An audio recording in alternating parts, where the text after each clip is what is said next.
Tech ಲೋಕದಲ್ಲಿ ಹೊಸ ಶಕ್ತಿ, ಭಾರತದ ಜಾಬ್ಸ್ ವಿಯೆಟ್ನಾಂ ಕೈಗೆ, ಬೆಂಗಳೂರು ಬುಡ ಗಡ ಗಡ.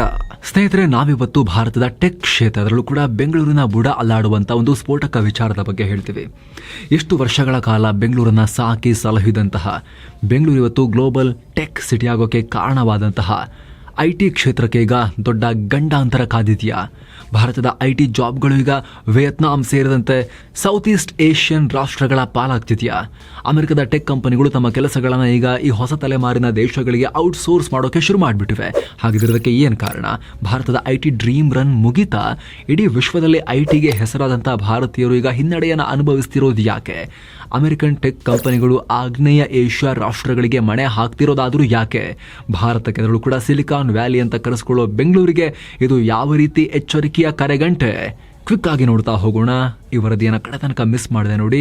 ನೀವು ನೋಡ್ತಾ ಇದ್ದೀರಾ mastmaka.com. ನಾನು ಅಮರ್ ಪ್ರಸಾದ್. 1.5 ವರ್ಷದಿಂದ ನಾವು ಕ್ಲೈಂಟ್ ಒಬ್ಬರ ಬಳಿ ಕೆಲಸ ಮಾಡ್ತಾ ಇದ್ವಿ. ಎಲ್ಲ ಚೆನ್ನಾಗಿ ನಡ್ಕೊಂಡು ಹೋಗ್ತಾ ಇತ್ತು. ಆದರೆ 2 ತಿಂಗಳ ಹಿಂದೆ ಇದ್ದಕ್ಕಿದ್ದ ಹಾಗೆ ಡೈರೆಕ್ಟರ್ ಆಫ್ ಎಂಜಿನಿಯರಿಂಗ್ ಹುದ್ದೆಯಲ್ಲಿದ್ದವನನ್ನ ಚೇಂಜ್ ಮಾಡಿಬಿಟ್ರು.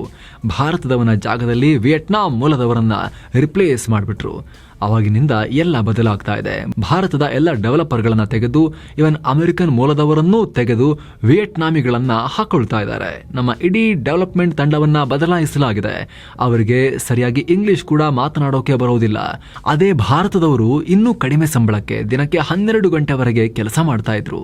ಸ್ನೇಹಿತರಿದು ಟೆಕ್ಕಿಗಳ ವಿಚಾರ ಮಂಟಪ ಅಂತ ಕರೆಸಿಕೊಳ್ಳೋ ರೆಡಿಟ್ನಲ್ಲಿ ಭಾರತದ IT ಉದ್ಯೋಗಿಯೊಬ್ಬ ಹಾಕಿದ ಪೋಸ್ಟ್ ಸುಮಾರು 2,500 ಅಪ್ವೋಟ್, 500 ಕಾಮೆಂಟ್ ಪಡ್ಕೊಂಡಿರೋ ಈ ಪೋಸ್ಟ್ ಟೆಕ್ ಲೋಕದಲ್ಲಿ ಸಾಕಷ್ಟು ಚರ್ಚೆಗೆ ಕಾರಣ ಆಗ್ತಾ ಇದೆ.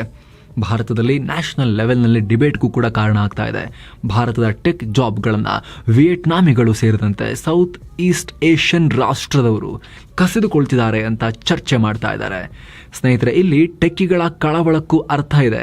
ಯಾಕಂದರೆ ಗ್ಲೋಬಲ್ IT ಔಟ್ಸೋರ್ಸಿಂಗ್ ಮಾರ್ಕೆಟ್ನಲ್ಲಿ ವಿಯೆಟ್ನಾಂ ಪಾಲು ವರ್ಷದಿಂದ ವರ್ಷಕ್ಕೆ ಜಾಸ್ತಿ ಆಗ್ತಾ ಹೋಗ್ತಾ ಇದೆ. ಕಳೆದ ಕೆಲ ವರ್ಷಗಳಲ್ಲಿ ವಿಯೆಟ್ನಾಂನ IT ಔಟ್ಸೋರ್ಸಿಂಗ್ ಮಾರ್ಕೆಟ್ ವರ್ಷಕ್ಕೆ 20-35% ರೇಟ್ನಲ್ಲಿ ಗ್ರೋ ಆಗ್ತಾ ಹೋಗ್ತಾ ಇದೆ.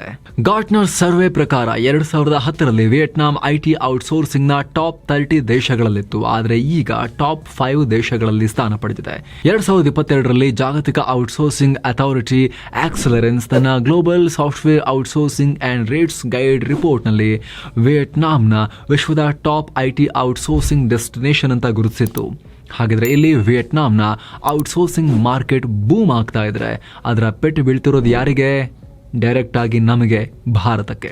ಯಾಕಂದರೆ ಭಾರತ ಇವತ್ತಿಗೂ ಕೂಡ IT ಔಟ್ಸೋರ್ಸಿಂಗ್ನಲ್ಲಿ ಆಧಿಪತ್ಯವನ್ನು ಸಾಧಿಸಿರೋ ರಾಷ್ಟ್ರ. ಇಲ್ಲಿ ತನಕ ದೊಡ್ಡ ಪಾಲು ಭಾರತದ ಕೈಯಲ್ಲಿದೆ. ಹೀಗಾಗಿ ಬೇರೆ ಬೇರೆ ದೇಶಗಳ ಬೇರೆ ಬೇರೆ ಮಾರ್ಕೆಟ್ಗಳ ಪಾಲು ಜಾಸ್ತಿ ಆಗಬೇಕು ಅಂದರೆ ಭಾರತದ ರೊಟ್ಟಿಯಿಂದಲೇ ಕಟ್ ಮಾಡಿ ಅವರು ತಗೋಬೇಕು. ಹಾಗಿದ್ರೆ ಈ ದಿಢೀರ್ ಬೆಳವಣಿಗೆಗೆ ಏನು ಕಾರಣ? ಇದಕ್ಕೆ ನಾವು ಮೊದಲು ಭಾರತ ಹೇಗೆ IT ಔಟ್ಸೋರ್ಸಿಂಗ್ನ ದಿಗ್ಗಜ ಆಯಿತು ಅನ್ನೋದನ್ನು ಕೂಡ ಸ್ವಲ್ಪ ಕ್ವಿಕ್ ಆಗಿ ನೋಡಬೇಕಾಗತ್ತೆ. ಸ್ನೇಹಿತರೆ, 90ರ ದಶಕದಲ್ಲಿ Y2K ಬಿಕ್ಕಟ್ಟಿನಿಂದ ಭಾರತದ IT ಕ್ಷೇತ್ರ ಬೂಮ್ ಆಯಿತು. Y2K ಬಿಕ್ಕಟ್ಟು ಅಂದರೆ 70, 80, 90ರ ದಶಕದಲ್ಲಿ ಕಂಪ್ಯೂಟರ್ ಪ್ರೋಗ್ರಾಮರ್ಗಳು ವರ್ಷವನ್ನು ಕೇವಲ 2 ಅಂಕಿಯಿಂದ ಸೂಚಿಸ್ತಾ ಇದ್ರು. ಈಗಿನಂತೆ 4 ಅಂಕಿಗಳನ್ನು ಮೀಸಲಿಟ್ಟಿರಲಿಲ್ಲ. ಉದಾಹರಣೆಗೆ 1965 ಅನ್ನೋದನ್ನು 65 ಅಂತ, 1989 ಅನ್ನೋದನ್ನು ಕೇವಲ 89 ಅಂತ ಕೋಡ್ ಮಾಡ್ತಾ ಇದ್ರು. ಆದರೆ 2000ನೇ ಇಸವಿ ಬಂದಂತೆ ಕಂಪ್ಯೂಟರ್ ಲೋಕದಲ್ಲಿ ದೊಡ್ಡ ಸಮಸ್ಯೆ ಸೃಷ್ಟಿಯಾಯಿತು. ಯಾಕಂದರೆ 2000ನೇ ಇಸವಿಯನ್ನ ಕೇವಲ 00 ಅಂತ ಸೂಚಿಸಿದರೆ ಕಂಪ್ಯೂಟರ್ ಅದನ್ನು 1900 ಅಂತ ಗುರುತಿಸ್ತಾ ಇತ್ತು. ಯಾಕಂದರೆ ಅಲ್ಲಿವರೆಗೂ banking, airline industry, financial services ಹಾಗೂ ಸರ್ಕಾರಿ ಸೇವೆಗಳು ಸೇರಿದಂತೆ ಎಲ್ಲ ಕ್ಷೇತ್ರಗಳ ಸಾಫ್ಟ್ವೇರ್ಗಳು ಅದೇ ರೀತಿ ಪ್ರೋಗ್ರಾಮ್ ಆಗಿದ್ವು.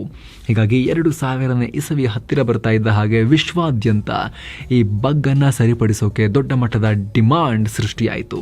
ಈ ಸಮಸ್ಯೆಯನ್ನು ಸರಿಪಡಿಸೋಕೆ ಲಕ್ಷಾಂತರ ಸಾಲು ಕಂಪ್ಯೂಟರ್ ಕೋಡ್ಗಳನ್ನು ಚೆಕ್ ಮಾಡಿ ಅಪ್ಡೇಟ್ ಮಾಡಬೇಕಾಗಿತ್ತು. ಅಂತ ಟೈಮ್ನಲ್ಲಿ ಭಾರತಕ್ಕೆ ಒಂದು ಅಡ್ವಾಂಟೇಜ್ ಇತ್ತು. ಭಾರತದ ಬಹುತೇಕ ಪ್ರೋಗ್ರಾಮರ್ಗಳು common business oriented language COBOL ಅನ್ನೋ ಹಳೆ ಕಂಪ್ಯೂಟರ್ ಲ್ಯಾಂಗ್ವೇಜ್ ಅನ್ನ ಕರಗತ ಮಾಡಿಕೊಂಡಿದ್ರು. ಅಮೆರಿಕ ಸೇರಿದಂತೆ ಮುಂದುವರೆದ ರಾಷ್ಟ್ರಗಳ ಕಾಲೇಜಿನಲ್ಲಿ ಈ COBOL ನ ಕಲಿಸೋದು ಕೂಡ ಸ್ಟಾಪ್ ಮಾಡಿ ಆಗಿತ್ತು. ಆದರೆ ನಮ್ಮ ವಿದ್ಯಾರ್ಥಿಗಳು ಈ ಕೊಬೋಲ್ ಸ್ಕಿಲ್ ಅನ್ನ ಹೊಂದಿದ್ದರಿಂದ ಭಾರತಕ್ಕೆ ಜಾಕ್ಪಾಟ್ ಹೊಡೆದು ಬಿಡ್ತು. ಅದರಲ್ಲೂ ಕೂಡ ಅಮೆರಿಕದ ಪ್ರೋಗ್ರಾಮರ್ಗಳಂತೆ $100 ಕೇಳದೆ ಅಗ್ಗದ ದರದಲ್ಲಿ ಇಂಗ್ಲಿಷ್ ಬಲ್ಲ ದುಡಿಯೋ ವರ್ಗ ಸಿಕ್ಕಿದ್ರಿಂದ ಫೋರ್ಡ್, ಅಮೆರಿಕನ್ ಏರ್ಲೈನ್ಸ್, ಫಿಲಿಪ್ ಮಾರಿಸ್ ಸೇರಿದಂತೆ ಖ್ಯಾತನಾಮ ಅಮೆರಿಕನ್ ಮಲ್ಟಿನ್ಯಾಷನಲ್ ಕಂಪನಿಗಳು ಭಾರತದ IT ಕಂಪನಿಗಳಿಗೆ ತಮ್ಮ ಕೆಲಸವನ್ನ ಔಟ್ಸೋರ್ಸಿಂಗ್ ಕೊಡೋಕೆ ಶುರು ಮಾಡಿದ್ರು, ಹೊರಗುತ್ತಿಗೆ ಕೊಡೋಕೆ ಶುರು ಮಾಡಿದ್ರು.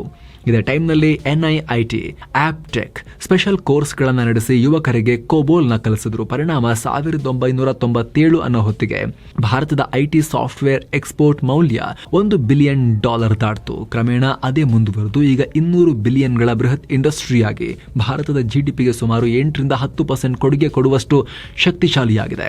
ಸುಮಾರು 54 ಲಕ್ಷ ಯುವಕರಿಗೆ ಉದ್ಯೋಗದಾತ ಆಗಿದೆ. ಆದರೆ ಈಗ ಆ ಉದ್ಯೋಗಗಳಿಗೆ ಕುತ್ತು ಬಂದಿದೆ. IT ಔಟ್ಸೋರ್ಸಿಂಗ್ ವಿಯೆಟ್ನಾಂನಂಥ ದೇಶಗಳ ಪಾಲಾಗ್ತಾ ಇದೆ. ಇದಕ್ಕೆಲ್ಲ ಏನು ಕಾರಣ ಹಾಗಾದರೆ?